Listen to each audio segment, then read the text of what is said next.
Hello students, இன்னைக்கு நம்ம இந்த வீடியோல பார்க்க போற டாபிக் வந்து access control protocols.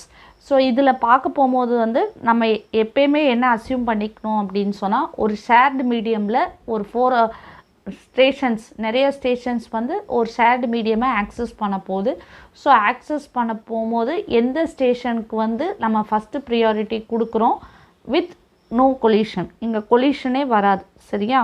ஸோ இந்த ஆக்சஸ் கண்ட்ரோல் ப்ரோட்டோகால்ஸ் என்னென்ன பார்த்தீங்க அப்படின்னு சொன்னால், ஃபஸ்ட் ஒன் வந்து ரிசர்வேஷன், செகண்ட் ஒன் பார்த்தீங்க அப்படின்னு சொன்னால் போலிங், ஓகேவா?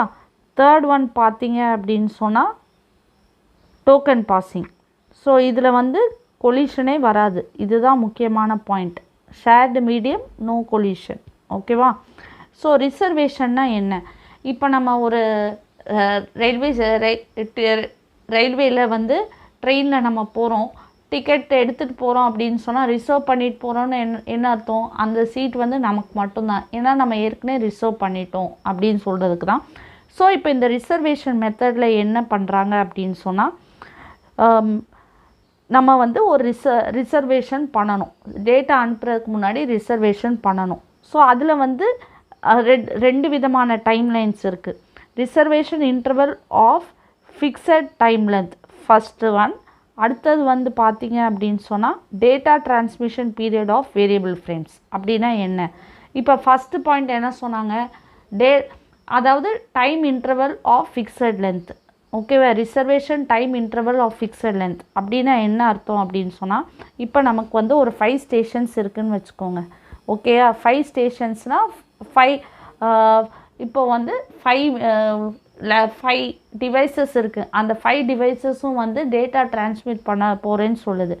அப்போ நான் வந்து ஸ்டேஷன் 1க்கு வந்து ரிசர்வேஷன் டைம் என்ன கொடுக்குறேன் அப்படின்னு சொன்னால் 11லேருந்து 11:01 கொடுக்குறேன். சரியா? ஸ்டேஷன் 2க்கு என்ன டைம் கொடுக்குறேன் அப்படின்னா 11:01லேருந்து 11:02 கொடுக்குறேன், ஓகேவா? ஸ்டேஷன் 3க்கு என்ன கொடுக்குறேன் அப்படின்னு சொன்னால் 11:02லேருந்து 11:03 கொடுக்குறேன். சரியா? ஸ்டேஷன் 4 என்ன அப்படின்னு சொன்னால் 11:03லேருந்து 11:04 கொடுக்குறேன், ஓகேவா? ஸ்டேஷன் 5க்கு என்ன சொல்கிறேன் அப்படின்னு சொன்னால் 11:04லேருந்து 11:05 கொடுக்குறேன். ஸோ இப்படி தான் என்ன அர்த்தம்? எல்லா ஸ்டேஷனுக்கும் நான் வந்து ரிசர்வேஷன் டைம் அலாட் பண்ணுறேன், ஓகேவா? 11லேருந்து 11:01க்கு வந்து ஸ்டேஷன் 1க்கு ரிசர்வ் டைம், ஸ்டேஷன் 2 வந்து 11:01லேருந்து 11:02 எல்லாத்துக்குமே ஒரே டியூரேஷன், ஃபிக்ஸட் லென்த்னா என்ன 1 மினிட் கொடுக்குறேன். சரியா? இப்போ இந்த டயக்ராம் பார்த்தீங்க அப்படின்னு சொன்னால் இப்போ இங்கே பார்த்தீங்கன்னா இது station 1, station 2, station 3, station 4, station 5. எங்கெல்லாம் நமக்கு 1 இருக்கோ அதோட மீனிங் என்ன அப்படின்னு சொன்னால், அந்த ஸ்டேஷன்னால் டேட்டா டிரான்ஸ்மிட் பண்ண போகுதுன்னு அர்த்தம். இங்கே ஸ்டேஷன் 2, ஸ்டேஷன் 5லாம் 0 இருக்குது, விச் மீன்ஸ் எனக்கு ரிசர்வேஷன் பண்ணிட்டீங்க, எல்லாத்துக்கும் நான் ரிசர்வேஷன் சான்ஸ் கொடுத்துட்டேன், ஆனால் எனக்கு டேட்டா டிரான்ஸ்மிட் நான் பண்ணலைன்னு சொல்லுது. சரியா? இப்போ இந்த ஸ்டேஷன் 1, ஸ்டேஷன் 3, ஸ்டேஷன் 4 இப்போது வந்து என்ன பண்ண போகுது? டேட்டா டிரான்ஸ்மிட் பண்ண போகுது. சரியா? அதனால தான் 1ன்னு டினோட் பண்ணியிருக்காங்க. இப்போ இங்கே செகண்ட் லைன் பார்த்தீங்கன்னா data transmission period of variable frames. Frame size வந்து டேட்டா ஃப்ரேம் சைஸ் வந்து எப்படினாலும் இருக்கலாம்.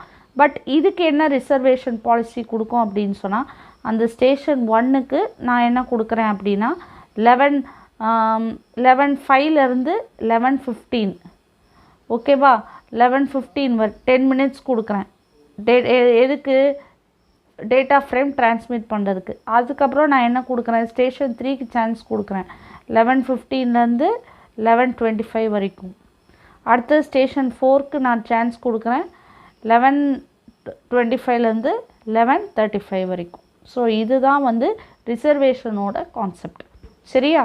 இப்போ மீதி 2 ஸ்டேஷனுக்கு நான் ஏன் கொடுக்கல, ஸ்டேஷன் 2, ஸ்டேஷன் 5? ஏன்னா அவங்க வந்து எனக்கு ரிசர்வேஷன் நான் கொடுத்தீங்க, பட் ஆனால் எனக்கு டேட்டா டிரான்ஸ்மிட் பண்ணலை அப்படின்னு சொல்கிறாங்க.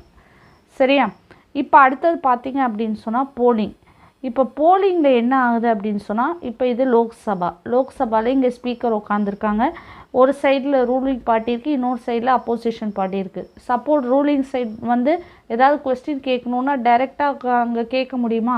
த்ரூ த ஸ்பீக்கர் தான் கேட்கணும், ஸ்பீக்கர் தான் வந்து திருப்பி கேட்பாங்க. டைரெக்டாக அவங்களால கொஷின் பண்ண முடியாது. ஸோ இதே கான்செப்ட் தான் வந்து போலிங்க்கும். போலிங்கில் என்ன ஆகுது அப்படின்னு சொன்னால் ப்ரைமரி, ஸோ இது ஸ்பீக்கர்னே அஸ்யூம் பண்ணிக்கோங்களேன். இவங்களுக்கு வந்து ஏதோ ஒரு டேட்டா சென்ட் பண்ணணும் அப்படின்னு சொன்னால் இவங்க என்ன பண்ணுவாங்க அப்படின்னா ஃபஸ்ட்டு இவங்க சப்போஸ் ஏக்கு பிக்கு ஏதோ ரிங்க 2 இது இருக்குன்னு வச்சுக்கோங்க. ஏக்கும் பியும் இருக்காங்க. சப்போஸ் இப்போ ஏக்கு வந்து இவங்க டேட்டா சென்ட் பண்ண போகிறேன், ஏக்கு வந்து இவங்க சென்ட் பண்ணலை, அதனால தான் இங்கே டேட்டாவில் வந்து ஏக்கு அது டைரெக்டாக கொடுக்கல, பிக்கு சென்ட் பண்ணணும்னு நினைக்கிறாங்க. சென்ட் பண்ணணும்னு நினைக்கும் போது என்ன ஆகும், செலக்ட் ஃப்ரேம்னு சொல்லி அனுப்புகிறாங்க. செலக்ட் ஃப்ரேம், ஏன்னா நான் உங்களை செலக்ட் பண்ணியிருக்கேன், உங்களுக்கு தான் நான் டேட்டா அனுப்ப போகிறேன் அப்படின்னு சொல்லி. இப்போ பி வந்து ஃப்ரீயாக இருந்தாங்க அப்படின்னு சொன்னால் அவங்க வந்து என்ன பண்ணுவாங்க, அக்னாலஜ்மெண்ட் ஃப்ரேம் அனுப்புவாங்க. விச் மீன்ஸ் நான் ஃப்ரீயாக தான் இருக்கேன், நீங்கள் எனக்கு செலக்ட் ஃப்ரேம் நீங்கள் எனக்கு டேட்டா அனுப்பலாம் அப்படின்னு சொல்லிட்டு. சப்போஸ் இப்போ ஸ்பீக்கர் வந்து பிக்கு அனுப்புகிறாங்க, இப்போ பி வந்து பிஸியாக இருந்தாங்கன்னா இவங்க என்ன பண்ணலான்னா நெகட்டிவ் அக்னாலஜ்மெண்ட் அனுப்பலாம். ஓகே, நெகட்டிவ் அக்னாலஜ்மெண்ட் அனுப்புனா நான் ரெடி இல்லைன்னு அர்த்தம். ஸோ இங்கே அக்னாலஜ்மெண்ட் கிடச்சதுனால என்ன பண்ணுறாங்க, இவங்க வந்து டேட்டா ஃப்ரேம் அனுப்புகிறாங்க. ஸோ அது அனுப்பினோடனே பி வந்து என்ன ரெஸ்பான்ஸ், எனக்கு ரிசீவ் ஆயிடுச்சுன்னு அக்னாலஜ்மெண்ட் கொடுத்துருது. ஸோ இது போலிங். சப்போஸ் இப்போ ஏ வந்து இந்த ஸ்பீக்கருக்கு ஸ்பீக்கர்கிட்ட ப்ரைமரிகிட்ட ஏதாவது சொல்லணும்னு நினைக்குது அப்படின்னு சொன்னால் டைரெக்டாக அதால் காண்டாக்ட் பண்ண முடியாது. அப்போ என்ன ஆகும் அப்படின்னா ஃபஸ்ட்டு ப்ரைமரி வந்து கேட்பாங்க ஏட்ட, உங்களுக்கு என்கிட்ட ஏதாவது சொல்லணுமா அப்படின்னு சொல்லிட்டு எல்லாத்துக்கும் நம்ம வந்து கேட்பாங்க. ஸோ அப்போது என்ன டேட்டா பேக்கெட் அனுப்புவாங்க, போல். ஓகேவா? ஸோ அப்போது ஏ வந்து என்ன சொல்லுது, எனக்கு வந்து உங்ககிட்ட எதுவும் சொல்கிறதுக்கு இல்லை, டேட்டா பேக்கெட் எனக்கு அனுப்ப வேண்டியது இல்லைன்னு சொல்லிவிட்டு அது நெகட்டிவ் அக்னாலஜ்மெண்ட் அனுப்புது. ஸோ இவங்க வந்து திருப்பி பிகிட்ட கேட்குறாங்க, உங்களுக்கு ஏதாவது சொல்லணுமா அப்படின்னு சொல்லிட்டு. பி வந்து உடனே இதை போலுங்கிற டேட்டா பேக்கெட் ரிசீவ் பண்ணோடனே டேட்டா ஃப்ரேம் அனுப்பி விட்டுருது. டேட்டா ஃப்ரேம் அனுப்பி விட்டோடனே அந்த டேட்டா ஃப்ரேம் ரிசீவ் ஆயிடுச்சுன்னு இங்கே என்ன ப்ரைமரி வந்து அக்னாலஜ்மெண்ட் கொடுத்துட்டு. ஸோ இதுதான் வந்து போலிங், கான்செப்ட் ஆஃப் போலிங். சரியா? ஸோ இப்போ இங்கே வந்து இதுலேருந்து ஒரே ஒரு லெசன் தான், நமக்கு டைரெக்டாக எதையும் டிரான்ஸ்மிட் பண்ண முடியாது. இது வந்து ஒரு சென்ட்ரல் அட்மினிஸ்ட்ரேட்டிவ் இது மாதிரி எல்லாமே இது வழியாக தான் நமக்கு போகணும். இப்போ ஏன் அந்த லோக்சபா பிக்சர் காட்டினேன்னா எதுவாக இருந்தாலும் நம்ம டைரெக்டாக கம்யூனிகேட் பண்ண முடியாது. என்ன கம்யூனிகேட் பண்ணாலும் நம்ம ஸ்பீக்கர்கிட்ட சொல்லணும், ஸ்பீக்கர் வழியாக தான் நமக்கு போக முடியும். ஓகேவா? ஸோ அதான் வந்து இப்படி சொன்னது. அடுத்தது பார்த்திங்க அப்படின்னு சொன்னால் டோக்கன் பாசிங். டோக்கன் பாசிங்கில் என்ன ஆகும் அப்படின்னு சொன்னால் இப்போ நீங்கள் வந்து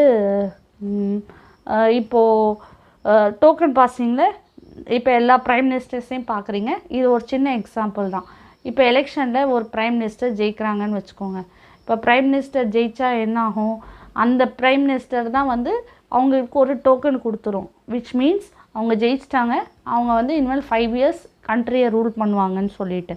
ஸோ அதே கான்செப்ட் தான் வந்து டோக்கன் பாசிங்லேயும். என்ன அப்படின்னு சொன்னால் ஆல் த ஸ்டேஷன் ஒரு வர்ச்சுவல் டோக்கன் அவங்களுக்கு கொடுத்துருவாங்க. All the stations are logically connected to each other in the form of a ring. Token passing. So ring, the access stations to the transmission link is governed by a token. So ஒரு ring ஃபார்மேட்டில் இருக்கும் sir. ஓகேவா? So diagram உங்களுக்கு காட்டினா புரியும். So இது ring தான். So இந்த ரிங் என்ன பண்ணும், எந்த ஸ்டேஷனில் டோக்கன் இருக்கோ அந்த ஸ்டேஷன் மட்டும்தான் டேட்டா டிரான்ஸ்மிட் பண்ண முடியும். ஓகேவா? அப்புறம் இன்னொரு பாயிண்ட் என்னென்னா அந்த ஸ்டேஷன் எந்த ஸ்டேஷன்ட்டு டோக்கன் இருக்கோ அது மட்டும்தான் டிரான்ஸ்மிட் பண்ண முடியும். அட் த சேம் டைம் ஒரே ஒரு டேட்டா பேக்கெட் தான் டிரான்ஸ்மிட் பண்ண முடியும். சரியா?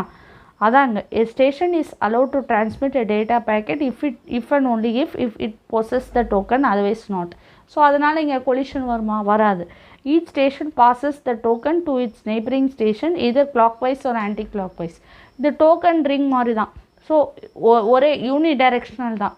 ஒன்று சுற்றுனா கிளாக் வைஸ் சுற்றும், இல்லைனா ஆன்டி கிளாக் வைஸ் சுற்றும். அதான் சொல்லியிருக்காங்க. அதுக்கப்புறம் ஈச் அசம்ஷன்ஸ் இது தான். each station in the ring has the data has the data to send. assumption என்னன்னா ஒவ்வொரு ஸ்டேஷனுக்கும் டேட்டா டிரான்ஸ்மிட் பண்ணணும். each station sends exactly one data packet after acquiring the token. So யார்கிட்ட டோக்கன் இருக்கோ அவங்க தான் rule பண்ண முடியும். ஓகேவா? டோக்கன் இல்லாதவங்க வந்து ரூல் பண்ண முடியாது. சரியா? ஸோ இந்த வீடியோவில் நம்ம ஆக்சஸ் கண்ட்ரோல் ப்ரோட்டோகால்ஸ்னால் என்னன்னு சொல்லி பார்த்தோம். அடுத்த வீடியோவில் நம்ம வந்து என்ன பார்க்க போகிறோம் அப்படின்னு சொன்னால் இந்த டைம் டிவிஷன் மல்டிபிள் ஆக்சஸ், கோ டிவிஷன் மல்டிபிள் ஆக்சஸ் அதெல்லாம் வந்து frequency division multiple access. So அதெல்லாம் நம்ம டீட்டெயிலாக பார்க்கலாம். சரியா? தேங்க்யூ.